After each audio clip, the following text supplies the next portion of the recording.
شروع اللہ سبحانہ و تعالیٰ کے بابرکت نام سے جو بڑا مہربان نہایت رحم کرنے والا ہے۔ ناظرین، آج کی ویڈیو میں قرآن مجید کی سب سے ضدی سورت جو اللہ کی بے حد لاڈلی ہے، رجب کی ہر رات میں اس سورت کو لازمی پڑھیں۔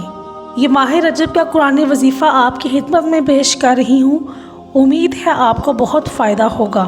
یہ قرآن پاک کی وہ سورہ ہے جو اپنے پڑھنے والے کے حق میں اللہ سے جھگڑا کرتی ہے، اللہ سبحانہ و تعالیٰ سے اس کی سفارش کرتی ہے جب تک اس بندے کی حاجت کو پورا نہ کروا دے، اس کی بخشش نہ کروا دے تو یہ اپنی جگہ سے نہیں ہلتی۔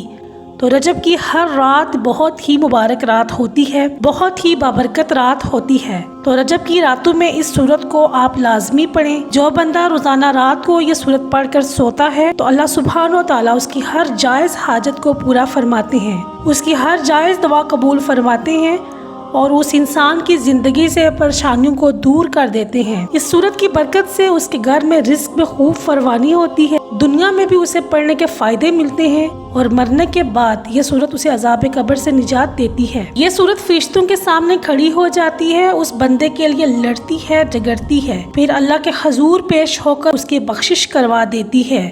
یہ سورت بندوں کی دوست ہے، جو اس کو پڑھے گا اس سے دوستی کرے گی تو یہ دنیا اور آخرت میں پورا اس بندے کا ساتھ دے گی۔ ناظرین، وہ سورت ملک ہے، اس سورت کو پڑھنے کا آپ لازمی اپنی زندگی میں حصہ بنا لیں۔ انشاءاللہ دنوں میں ہی اللہ سبحانہ و تعالیٰ آپ کے لیے آسانیاں فرمائیں گے اور آپ کی زندگی کو خوشیوں سے بھر دیں گے، اور یہاں تک کہ آپ کی تقدیر بھی بدل جائے گی، کیونکہ حدیث کا مفہوم ہے کہ انسان کی تقدیر کو صرف دعا ہی بدل سکتی ہے۔ تو اسی لیے اللہ سبحانہ و تعالیٰ سے اپنی تقدیر کے بدلنے کی دعا کیجیے۔ اللہ سبحانہ و تعالیٰ ہر چیز کرنے پر قادر ہے۔